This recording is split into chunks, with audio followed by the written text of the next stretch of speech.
through storms, unshaken, unbowed. Through trials and verdicts, still standing proud. A titan in the tempest, against the raging crowd. He's got a vision for the future, gonna shout it aloud. Change in the wind, it's coming fast. A new foundation built to last. Cryptocurrency's the key, make the big switch. Power to the people, time to teach the rich.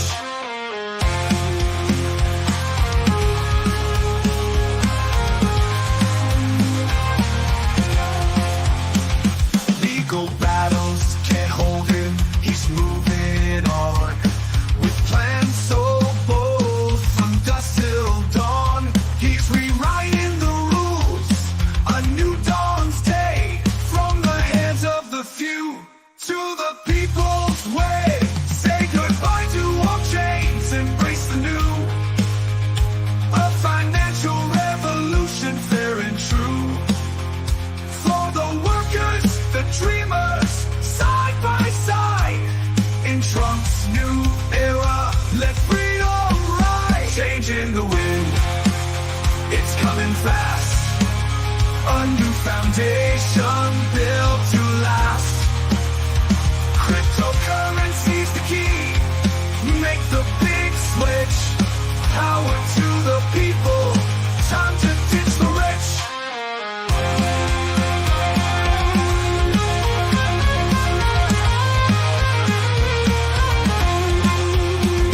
He's a fighter, a leader with a plan to share. A world of justice, well spread fair. Forget the old guards, the time is done. Under the banner of Trump, we all have won. So here's to the future, bright and clear. With Trump at the helm, we've nothing to fear. The chains will break, and we'll all see a new world for you, a new world for me. Change in the wind. What is up, everyone? Welcome to the Crazy Kryptonaut. Hope everyone is having a wonderful, wonderful Friday. And what is up, Bear and Crazy Chester and Cindy D. Cook and Mile High Trish and Grandma Sally, Deborah Muse. Oh, I am sorry to hear about that, Chester. I know how that one goes when it comes to the computer struggles. It is not cheap and definitely a good time to have that extended warranty. That is for certain.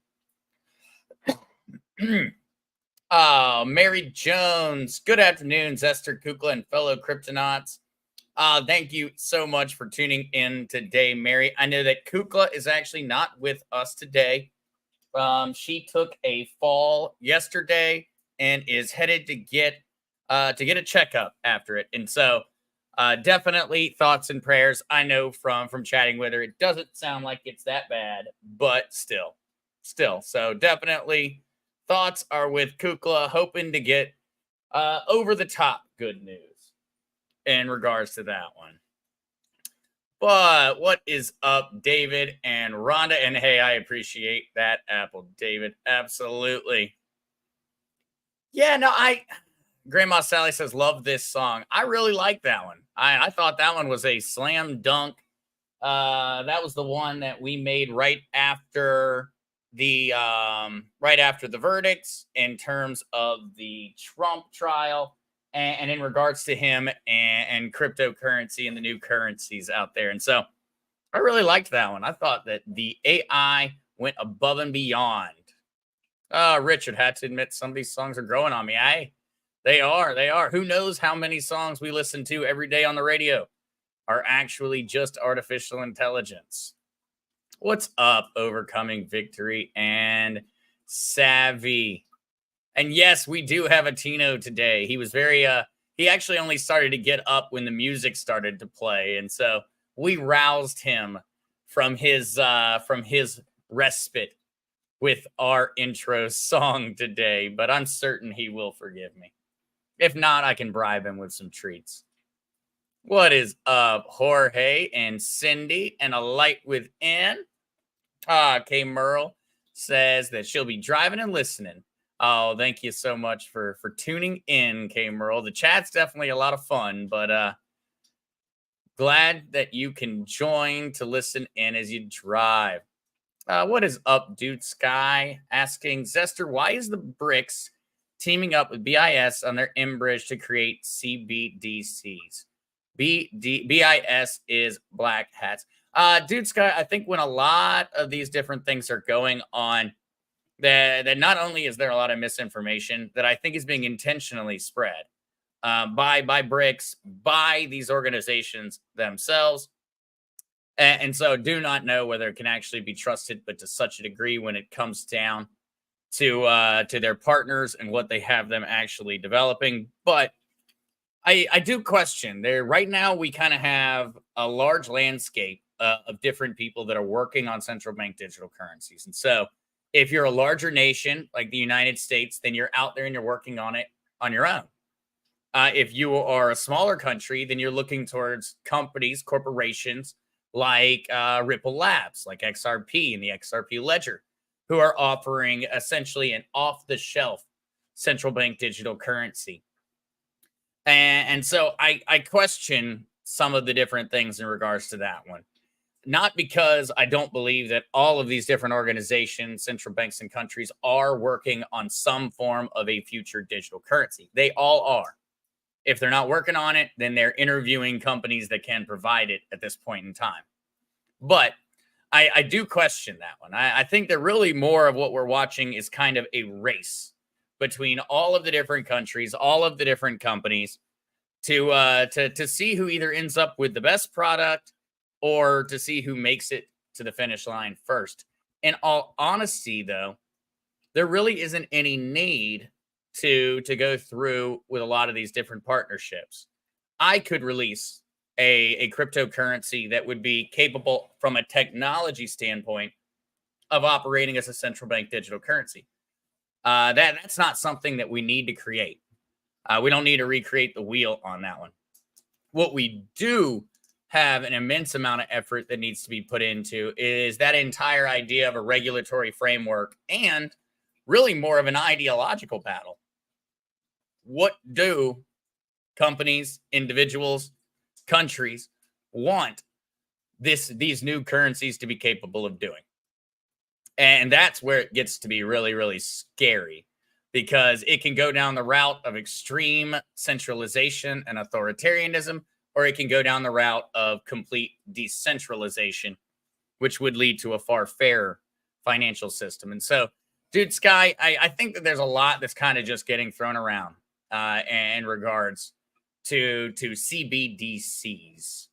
And I highly question how much of it is put out there to confuse us, or how often it's just used because it's a buzzword.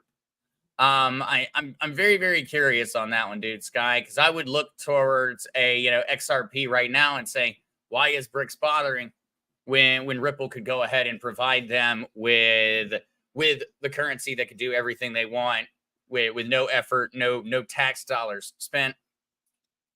So yeah, there's a lot to dig into there, Dude Sky. But thank you for joining, and Booger, thank you so much for coming in and helping out with modding today. I definitely appreciate it, and I know that we're all hoping that Kukla is doing wonderful. I'm certain she is, but absolutely, of course, anything and everything during this podcast is for education and entertainment purposes alone. Should not be viewed as financial advice. Please do consult a financial advisor before making any major decisions with your financial future. Thank you, Booger, for being the one here to keep me safe today. I appreciate it, man. Oh, no, absolutely. Sending healing prayers. Healing prayers. Oh, actually, Deborah Muse Wolf. Wait till you hear Tucker's conversation with Bukele. Classic and hopeful. I hope that everyone has gotten an opportunity to watch that one. And as a matter of fact, it happens to be one of our links for the day. It is a long interview. but I assume I sent it to the original Mark Z the second that it happened. I assume he's already shared it. I am going to point it out again because it was an extremely good interview. And so much really wasn't in regards in the slightest form or fashion to economics or to their major shift towards cryptocurrency, but a lot more in regards to what is necessary to protect a democracy or to maintain a democracy in the modern world. And so that interview was absolutely amazing. I know that I enjoyed it, and so it will be on the list today for everyone to check out because we need to be paying attention. And when a president comes in and manages to take what was the most dangerous country in all of the Americas and turn it into one of the safest countries, not only in the Americas but also on the planet, other leaders around the world should be paying attention.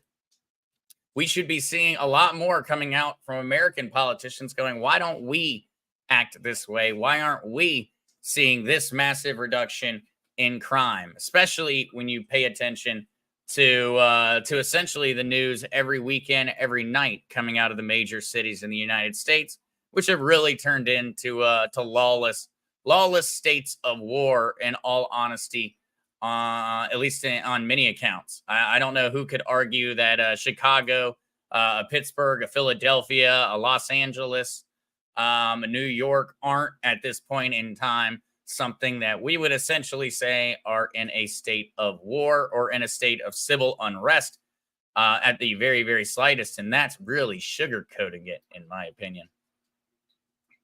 But without further ado, guys, we are going to be jumping into things fairly quick today.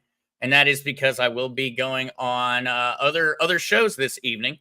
And so we will be at 7 p.m. You will see me over on the original Mark Z. I know everyone's going to be a bit surprised about that one over there. And so we'll let everyone that shows up and is a part of the Cryptonauts be ahead of the game in terms of having that news. And then also, I will be talking at the Quantum Summit tomorrow in Cape Canaveral, Florida, where I'll actually be going through and doing what I was preparing to be the XRP Part 2 for the channel. I will actually be doing that on the stage at the event. And so for everyone that is interested, there will be a bit of an extra class getting sent out in the very near future, because we will be recording that on tomorrow on the stage, and it will be discussing the future of XRP, the future of this battle between the left and the right in terms of a centralized future of digital currency or a decentralized future of digital currency. And so we will be a little bit scant on the education today, and we will be focusing more on getting through the news. And then I do have one little announcement for the community at the end. And so for anyone that is looking for their crypto class today, you're kind of getting an easy Friday, but there will be homework over the weekend for anyone that wants to check it out. So absolutely looking forward to that one. I'm looking forward to having the XRP conversation on the stage with all the XRP fans and seeing what some of the responses are. I think everyone that is an XRP holder will be very, very happy with the information and data that I have compiled, but you don't know. Yeah, you never know. And so looking forward to that one tomorrow. And so also be on the prowl for an extra video coming out. And with all of that covered, you're getting to hear from me at 7 and over the weekend. I think that covers everything that I should go into before jumping in. And no, Jorge, say hi to Mel Carmine for me. Will do. Jorge will do. It'll be my first time getting to meet him in person. I know him and Pops have already met a few times and chat fairly regularly, but it'll be my first time getting to sit down with him in person. I am looking forward to it. And I'm looking forward to the entire event. It's really going to be very, very short, but I'm looking forward to it. And Savvy, I thought CBDC got canned. Unfortunately, CBDCs that's probably a debate and a battle that's going to be going on for many, many years, unfortunately. And we're going to also most likely have a really a massive degree of different names that different countries are going to choose to label theirs as. And then each different central bank digital currency is going to operate off of different rules. And so there's going to be better and worse ones, more free ones, more authoritarian ones. I doubt that it's ever going to become easy to just place a definition on a word and be able to run with it. Unfortunately, it's not going to be easy, I don't think. Yeah, Booger, how come you're the only one who hit the thumbs up? I definitely appreciate that one, guys. Absolutely. And don't be stealing your dad's stuff. Don't worry, I just move things around a little bit each time I'm up there just to mess with them. All right, though, guys, let's jump into it today. All right, in terms of the markets themselves, we are not looking at anything all that crazy. We did have a fairly substantial downturn occur, which hit XRP pretty solid and Solana. And so remember, I was worried about Solana. I remain slightly worried about its current price point. And so I had rotated over into XRP. Turns out it's, a dime one way or 10 cents the other. It didn't really matter because they both ended up taking a price hit at a pretty similar level. But we are seeing the markets generally recovering at this point. And really, it all just comes down to the traditional financial markets at the moment. There's still so much worry in regards to inflation, so much worry in regards to the banks that, logically don't have the real money to actually pay off a lot of their debts at the moment. And so there's a great deal of uncertainty. I honestly think that we're looking at something that seems very similar to 2008, 2009, at least in terms of what we're hearing from all the different financial heads.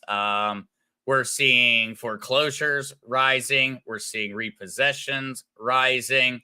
We're seeing we're seeing the same type of really unfounded faith in the stock market and in traditional finance that we saw back then. And so I am genuinely worried about it, although maybe it's the time for a major change in terms of how the financial system works. Well, no matter what, there's always a light at the end of the tunnel.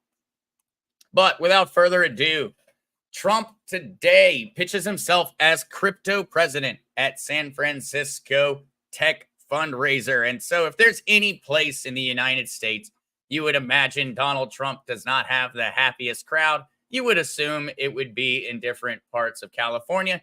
And you would definitely assume it would be when he's talking with the Silicon elite. And needless to say, that was not the case. It was a packed crowd. And it ended up netting him $12 million in donations from San Francisco's conservative crypto bros. And both of these articles are, both of this is new information for the day. And yet another massive haul.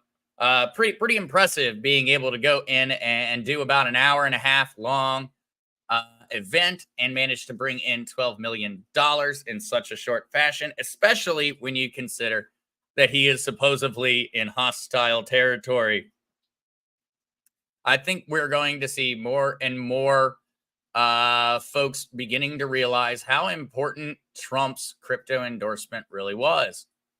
At this point in time, we know of hundreds of millions of dollars that have poured into the Trump campaign, into Trump supporting super PACs that have all come from the crypto industry.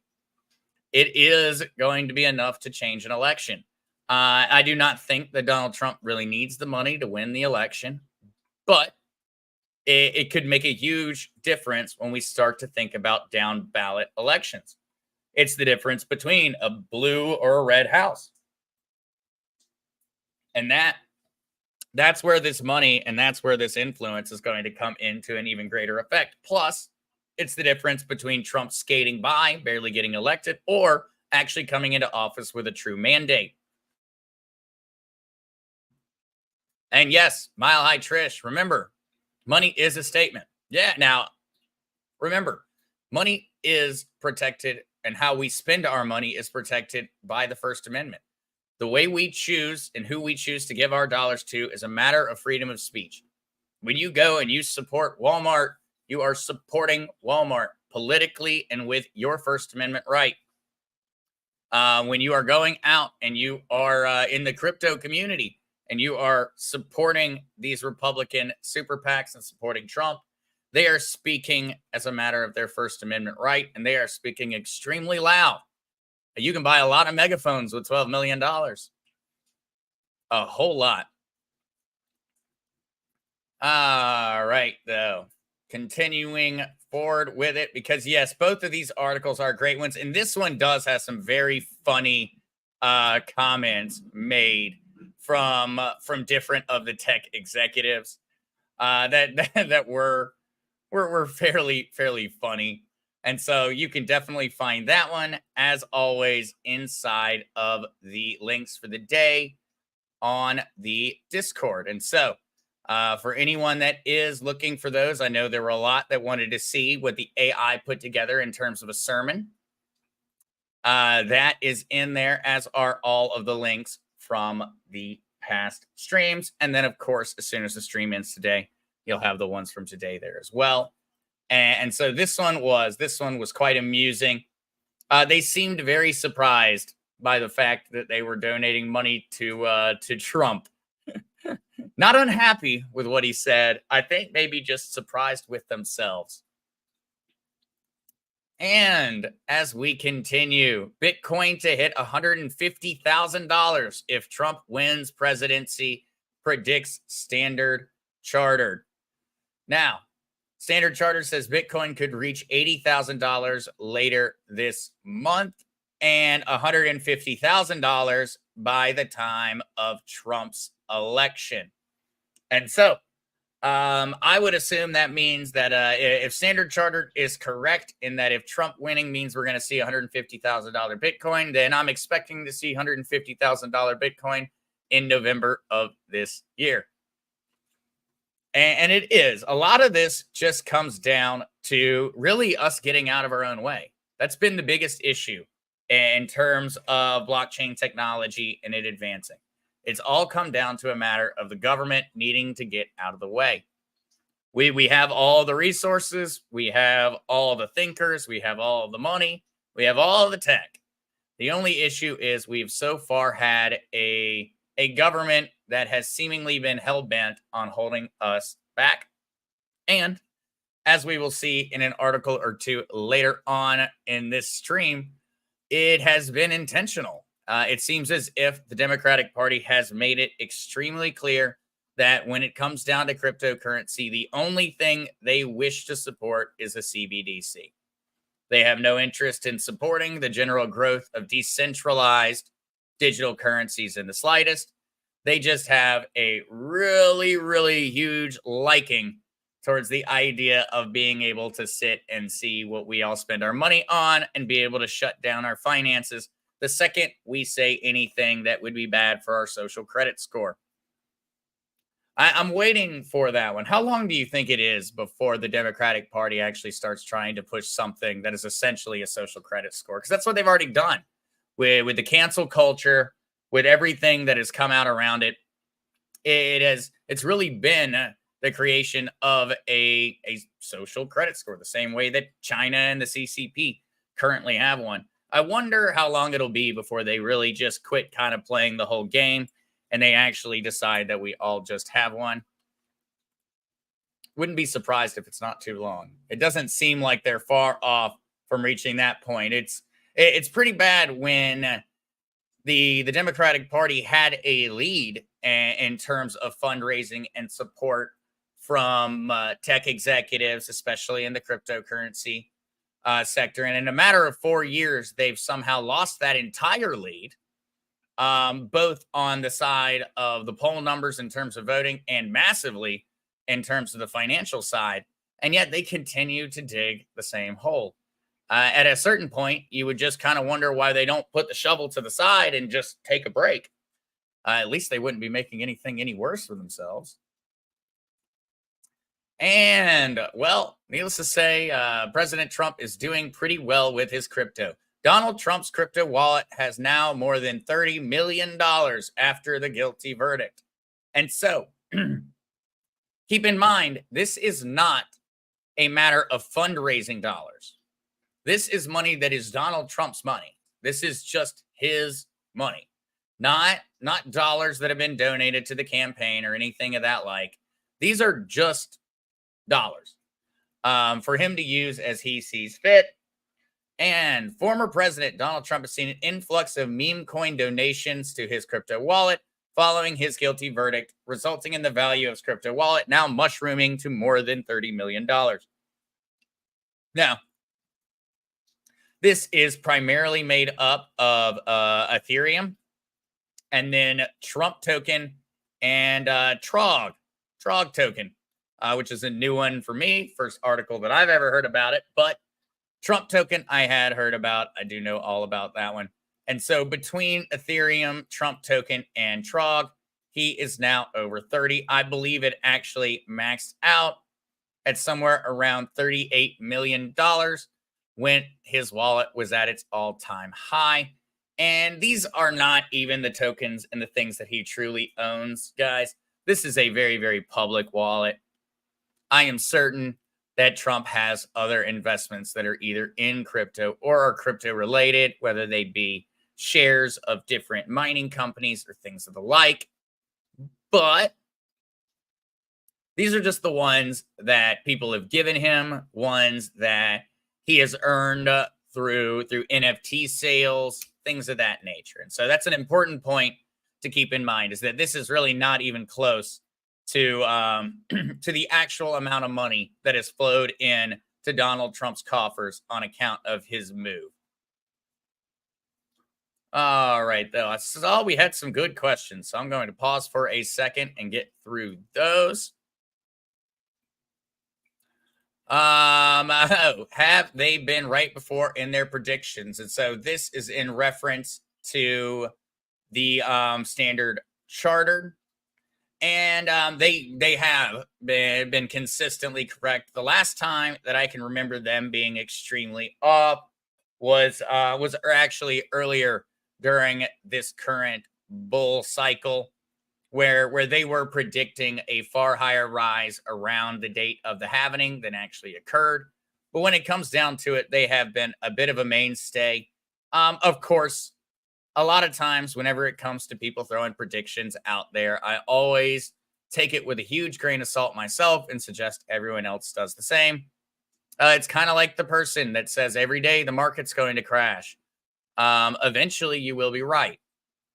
And with a lot of the different actors in terms of the crypto space, which is the same as it is in the financial space, they either come out every day and say the market's going to go up, or they come out every day and they say the market's going to go down. Standard Chartered is one of those that comes out every day and says the market's going to go up. And so they always have to be taken with a grain of salt. They are biased. They own a ton of Bitcoin. If you own a ton of Bitcoin, you wake up imagining it's going to go higher every day. I cannot get rid of that tickle. Cannot in my throat. All right, Rhonda Gilly, don't you think they have to capture the financial market before they introduce the social credit score? I wonder, Rhonda. I wonder. I would imagine that they almost need to be kind of operating in lockstep, because the only way that you're going to convince everyone to sit there and allow you to take away people's financial futures, and the only way you're able to do things of that nature is for you to convince enough folks through the bully pulpit to support it. And so I imagine that the Democratic Party, if they had everything that they could ever wish for on their Christmas list, they would be hoping to enact them both at the same time. They would be trying to make certain that come this December, they were getting a social credit score system that allowed them to condemn us and destroy our futures and everything else as a matter of our opinions.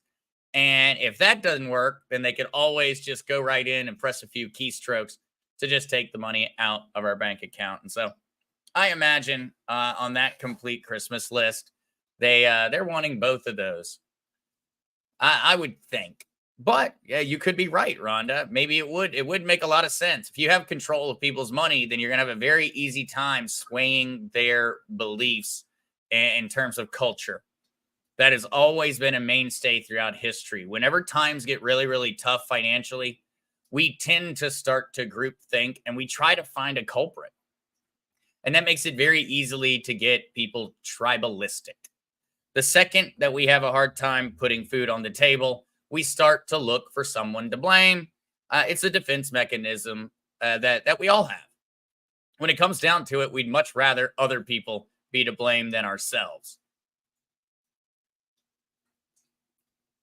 All right.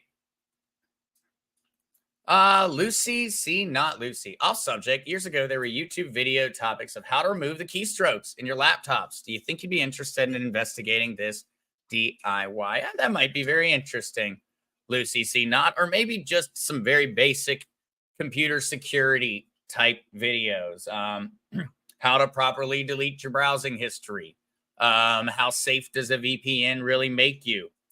Those would probably be interesting. I could see a lot of people gaining some benefit. I know that there are other aspects of those out there on the internet, but it's something where you really have to keep up with the times on that. And I don't know if there are that many being made in 2024. All right. Well, howdy there, Maria and LG lady. Glad to have you. Lucy, ask that question when Kukla's back. I'm not sure I could let you that. Oh, sorry for that. Yeah, no. Hopefully, and I'm certain we will. I'll be talking to her later today to make certain that everything's going well, but I'm certain we will have our Kukla back before too long. All right. Let us continue because we've got a few interesting ones as we continue forth here. And of course, it is starting to be discussed how crypto could put Donald Trump over the top in November. Written by Anthony Scaramucci and Christine Smith. And I seem to have gotten logged out for some reason on that one. And so that was a very, very good article that unfortunately I don't think I'm going to be able to show you at the moment. But yes, there are a lot of folks. And I know this is one where Mark Cuban in particular came out. We've had comments come out from a lot of different folks on the crypto side. Elon Musk alluded to the fact that Donald Trump's crypto stance could end up changing election results. And it really goes back to kind of what I had been discussing earlier, where I don't believe that it really is going to have a major effect on whether Donald Trump gets elected. Polls and everything of that nature show that there is essentially very, very limited chance that Donald Trump doesn't get elected. What it could make a huge difference is in down ballot. And that's going to change how effective Trump's second term is going to be. Will he be able to get things done, or will we be sitting with a obstinate blue wall in the House or Senate the entire 4 years? To me, that's where this crypto money is really going to matter, because they're not targeting just off of whether somebody is a Trump Republican, a Rhino Republican, a traditional Democrat, a progressive Democrat. They are focusing their money on crypto-friendly politicians. Luckily for the right, that happens to be essentially entirely Republicans at the moment. Richard Mark Cuban is a pinhead. He is. He's a rich pinhead, though. He's a rich one, that's for certain. All right, though, here we go. This is an important one for everyone. I probably should have jumped into this article more at the beginning. Ripple president says stablecoin likely this year. Ripple president Monica Long said XRP issuer is likely to enter the $161 billion stablecoin market before the end of the year. And This would, at least in terms of the article, be a fairly vague statement. We are currently focused on everything needed to bring a stable coin to market, including regulatory compliance and institutional relationships, Long explained.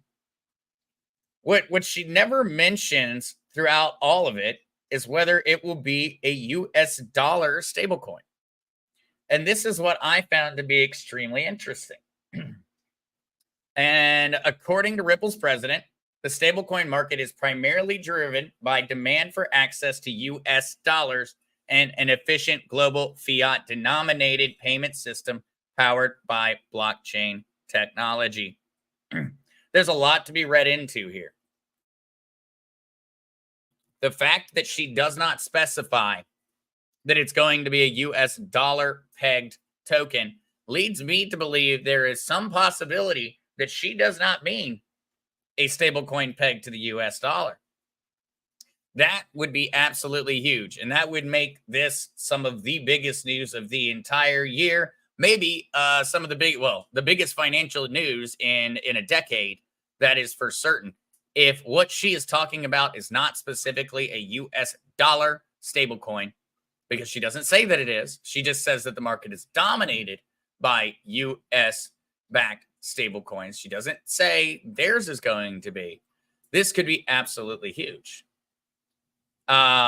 This could have essentially been them stating that it is going to be backed by anything that would essentially be considered to be a fairly stable asset. And Rhonda, that's a good question. Dollar or US Treasury note? A lot of people are not aware that's how Tether makes their money. And so remember, USDT, Tether, largest stable coin in the world. I believe they have currently a whopping $112.5 billion of Tether out there in the world. And Tether makes their money by actually holding their US dollars, their backing, in the form of treasury bonds and treasury notes. And so they're able to now collect an interest on a buttload of money that is not theirs. And that's how they actually turn a profit. They've been buying gold and other real world hard assets as well. But primarily, they hold the vast majority of it in treasury bonds. And so that is an interesting question there, Rhonda. And unfortunately, Miss Long over there at XRP did not decide to be all that open about what they plan on backing it with. And to me, that leads to a lot of speculation. Why would she not have just said a US dollar stablecoin? I doesn't make any sense for her not to have just immediately came out and made that comment. That would have been the one that would have gotten the most heads in terms of traditional finance, but she didn't. She did not. And so I am definitely wondering if we are not looking at essentially a bit of a leak in terms of what XRP is planning on providing by the end of the year. Maybe Ripple's actual intentions are to have something that is backed by gold and silver, a stable coin backed by gold and silver released by the end of the year. I am not certain. I'm definitely hoping to get those answers tomorrow from some folks at the Quantum Summit. I don't know if anyone there will be able to give me those type of answers, but I'm going to be paying a lot of attention to this one because this was huge. This is either a whole bunch of nothing news, or this is the biggest news that could have ever been viewed. And Ripple's planning on releasing a gold and silver backed stablecoin by the end of the year, because that is a short timeline for any kind of a deal like this. This has been being worked on for years if they're planning on being able to offer a stablecoin option before the end of 2024. And so, hey, for everyone, I would take this article, I would take these words. For all of those XRP fanatics and friends that you have out there, this is an important one for them to be paying attention to. Mrs. Long here gave us either a gigantic nothing burger, and all they're going to do is put out a US-backed stablecoin, which isn't going to be any different than anything else, or she gave us a massive surf and turf filet mignon with a lobster tail for a dinner, and we just don't have it on the table yet to start eating. And so keep an eye on this one. Definitely, if you know any folks that are really, really big in the XRP, share this one with them. Hear what they have to say. I'd be curious if they see more and more and more out there in regards to this debate. I'm certain I'm not the only one speculating. I am certain. I guarantee that there are folks out there that are already convinced what she just said is that you're going to have your real world asset backed currency by the end of the year. I'm certain some folks are going that route. I'm certain there's others that are saying, nope, you're thinking too much. It's just going to be US dollar backed. I am sitting in the middle, and I genuinely do not know which way it's going to fall by the end of the year, because to me, that's a short timeline. So with that one covered, this one to me, extremely important. Hope that everyone definitely keeps an eye on what's going to be going on here.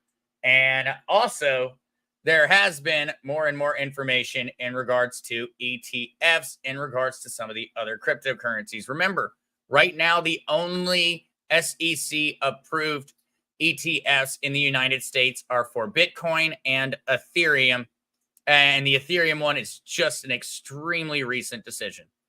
And so when we look at our top 10 and we look at the big players here, really the only other company that makes a lot of sense in the top 10 to be getting an ETF is XRP. And it would only be followed up by Solana. But Solana has had major issues over the past year and a half, which I imagine would keep a lot of regulators a little bit cautious. Really, that leaves XRP. XRP would be the next cryptocurrency to really be considered for an ETF. And that will have absolutely insane results in terms of the price of your XRP coins if it were to occur. Remember, Ethereum saw 30% in a matter of a day and a half as its price increased. I would expect XRP to see multiplicatives of that 30% if that news were to come out on its behalf. Absolutely. Bear775, if Dave XRP Lion is there at the summit, ask him. I will be getting all of those guys. Those questions posed. No one will be safe with me there tomorrow. I have got questions for a lot of the folks out there. I am intrigued on where they get some of their information and also what some of their opinions are and some of their logical reasoning behind some of the different things that have gone on in terms of XRP. I cannot attest to know what goes on in the back rooms of an XRP Ripple Labs meeting. I absolutely cannot. And so I'm hoping some of these guys will be able to attest to some of that. I'd really like to know a bit more about the guys that are in the cubicles, that are sitting behind the computers. When it comes down to it, I am far more worried when it comes to blockchain technology with knowing the developer, the coder, than I am with knowing the CEO. The CEO, in terms of blockchain and this technology, it all comes down to the guy sitting behind the computer. That's the guy. I want to know what he thinks. I want to know what he believes. All right. Deborah Muse Wolf, great question here. Zach, how does a coin get to be a stable coin? So what stable coin means, Deborah, and this is going to be a very, very vague definition because it's still essentially a very, very vague term. But it is a cryptocurrency that is pegged to the value of a fairly stable or stable real-world asset. And so, Deborah, and that would mean that a stable coin that's pegged to the US dollar would mean that the company that's issuing that stable coin on a blockchain has $1 US for every one token they issue. Easy enough. That means that if ever anything were to go wrong, I would be able to go to them and say, hey, here's my token. Give me my dollar. Same idea could be used with, say, a stable coin that is backed by gold or silver. Now, these commodities are not quite as stable in the same way as, say, the US dollar might be. Although, looking at the economy nowadays, I wouldn't call the US dollar particularly stable. But that's what makes it to be a bit of a vague definition, Deborah. Essentially, a stable coin is something that is a one-to-one with a real-world asset. And that's the easier way to think about it. So it could be a euro. You know, you have €1 in a bank account and you issue €1 as a token. And that means that if anyone ever came back with that €1 token, they would be able to go to the bank and say, hey, give me my €1 back. And that's the easiest way to look at it, Deborah. I'm certain as we start to go into the future, we're going to start to see slightly different mechanisms for maintaining a stable coin. We could easily see in the future a company that has, say, $30 million worth of gold would then issue maybe 30 million tokens that are each worth $1, but are backed by gold. That, by the definition of a stable coin, would also still be a stable coin. It would just not be backed by US dollars. It would be worth $1, but it would be backed by gold. And so, easiest way to think about it, real world assets, token, they're combined together. And that actually brings us to some of the next articles, Deborah. And so that was a perfect segue. And Deborah, so the issuing company determines what it has in the coffers. Yes, essentially. Now they have third-party regulators and observers that are verifying these numbers. And that means that there is, and there are supposed to be, a group of people that are going in and saying, hey, let's check up on Tether's books. Let's see if USDT has the amount of money they say they have. Twice, those third-party regulators have gone to Tether, and Tether has said, we ain't got the money. It's happened twice. Now, Tether has always managed to secure the funding and managed to fill a gap, and so it's never resulted in the collapse of the stablecoin. But there are groups that are supposed to be double checking. I guess it really just comes down to how much you trust the folks that are keeping an eye on it. Is your basket of truffles getting watched by a truffle pig? I'd be a little worried about how he's counting them. The same idea when it comes down to this one. You always have to wonder whether these different third-party groups are getting paid off to say everything's hunky-dory or not. We have had that issue before. And for those that were around, this was not all that long ago, and remember Terra Luna. Remember, Terra Luna had a stable coin. That stable coin was not backed by anything. It was algorithmically backed. And essentially all that means is a bunch of complex math in the background was supposed to make certain it was always worth $1. Well, turns out all that math didn't work out all that well, and the price collapsed to nothingness. And so that was an algorithmically backed stablecoin. So keep in mind, all stablecoins are not made equal.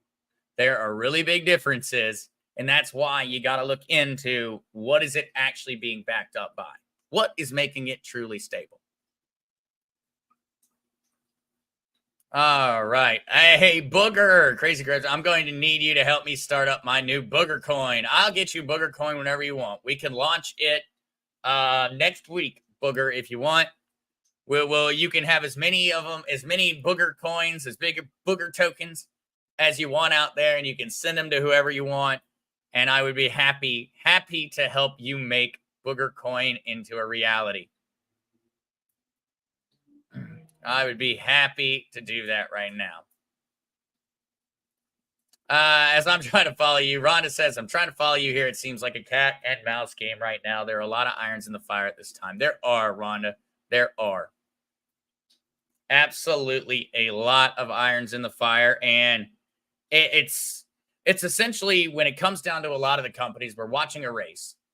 You're at the tracks, you're at the pony race, and all we're really doing is sitting there and looking at the different ponies and betting on which one we think's going to win. And so, unfortunately, until we start to see some races ran, we're going to have a hard time making more than just logical assumptions. At some point in the future, we'll be able to back them up by a lot more fundamental value. But at the moment, we're kind of having to be a little bit speculative on which horse is going to win the race. Richard Gregory seems like the only stablecoins that are safe are the ones backed by precious metals. Well, they both are, and they could also suffer from some of the same issues. Just in terms of, well, what do I do if, say, I'm a company and I have $100 million of silver, and I issue 100 million tokens, all worth $1. And remember, I have $100 million of silver sitting in the bank. That's what's backing it. Everything should be kumbaya. Well, what if silver takes a 3% hit one day? It's a really, really tough day in the silver market. And so my $100 million of silver that's backing up my $100 million tokens that now exist out there, well, now technically I only have $97 million. And that means $3 million worth of my stablecoin tokens that exist in the world are not backed by anything more than thin air. It becomes complicated on both sides. See, it's almost like it's easier by it being the US dollar. Because essentially, if the US dollar loses value, well, then the stablecoin just loses value at the same rate. And it makes it much simpler for the corporation that's issuing them. Because now they're not worried about it. They're like, oh, yeah, you still have the same amount of dollars that you had in the beginning, and we still have the same amount of dollars in the bank.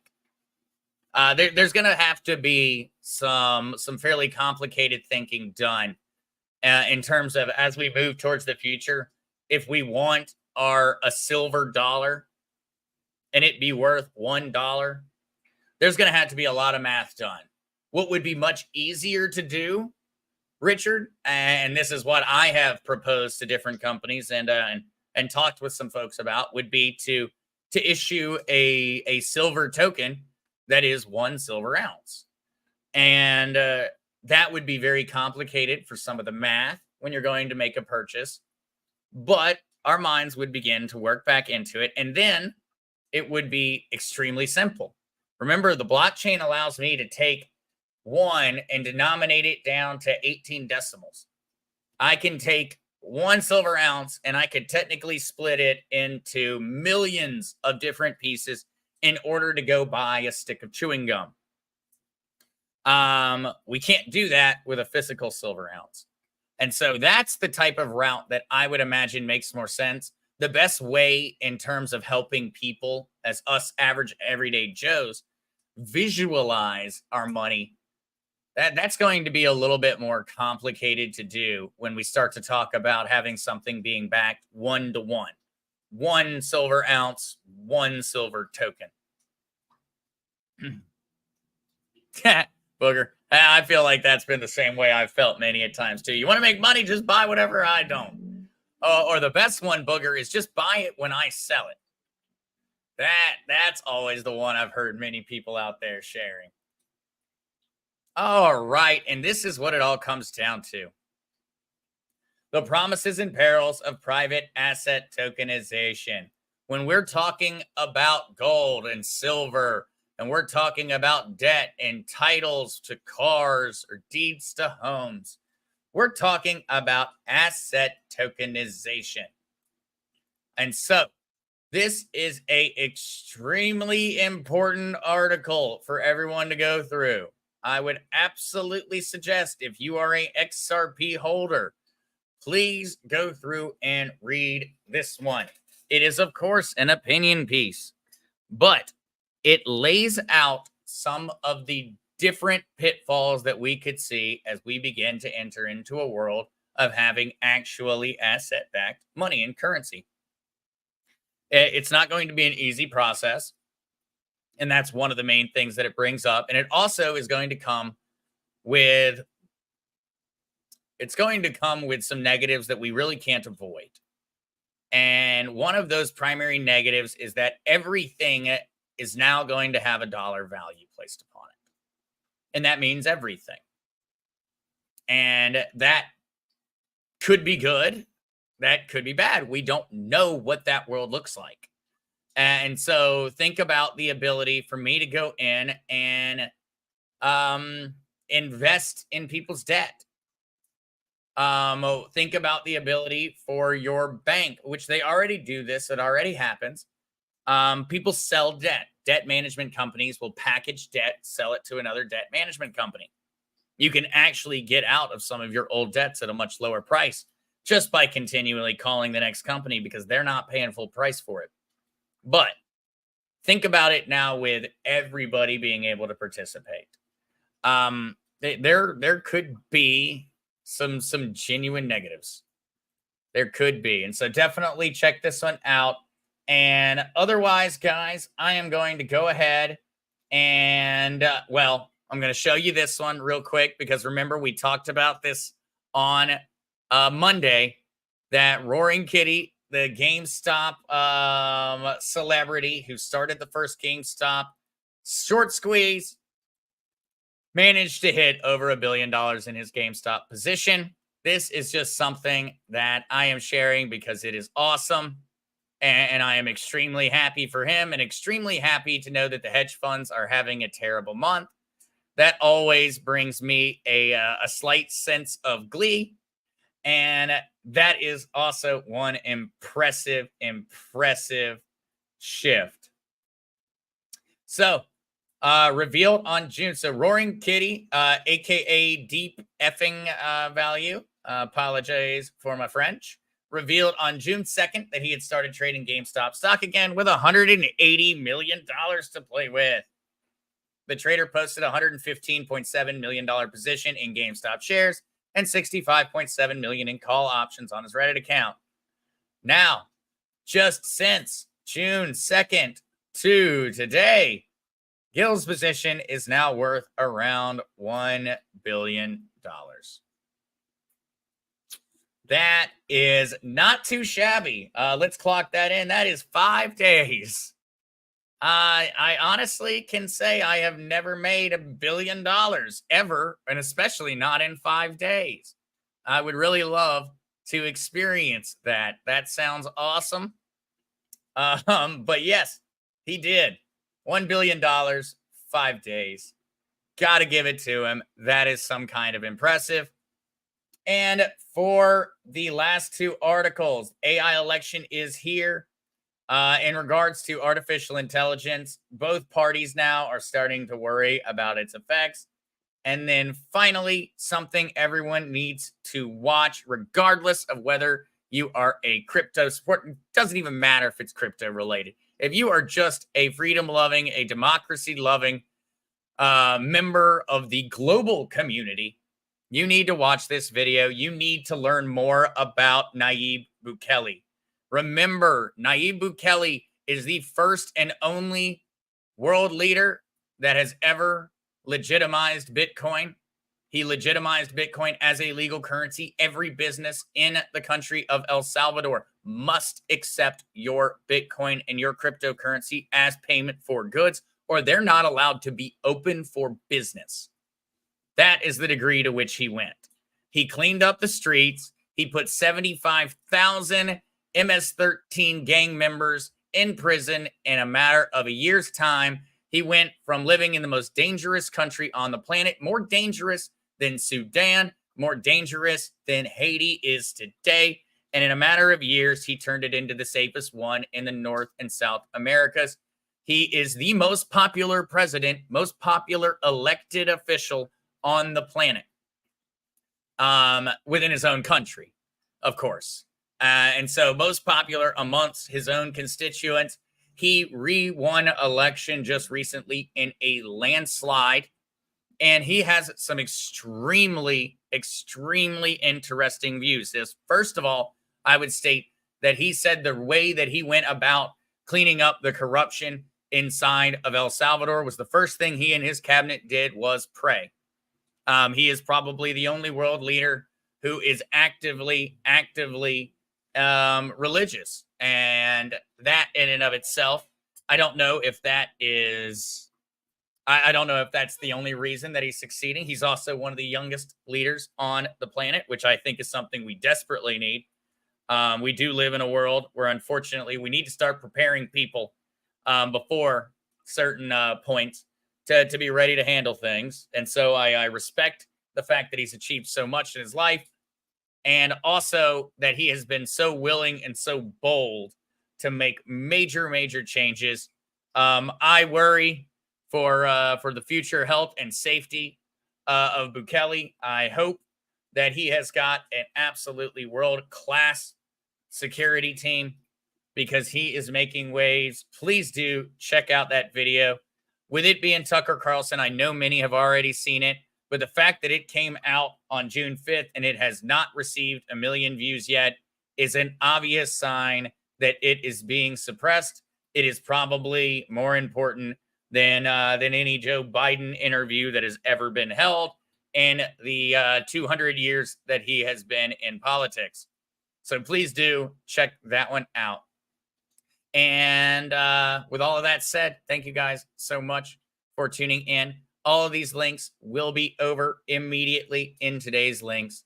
And I will see everyone in, well, under an hour over on the original Mark Z. And so I'm going to go get ready for that one, guys. Thank you so much for tuning in. Talk to you soon.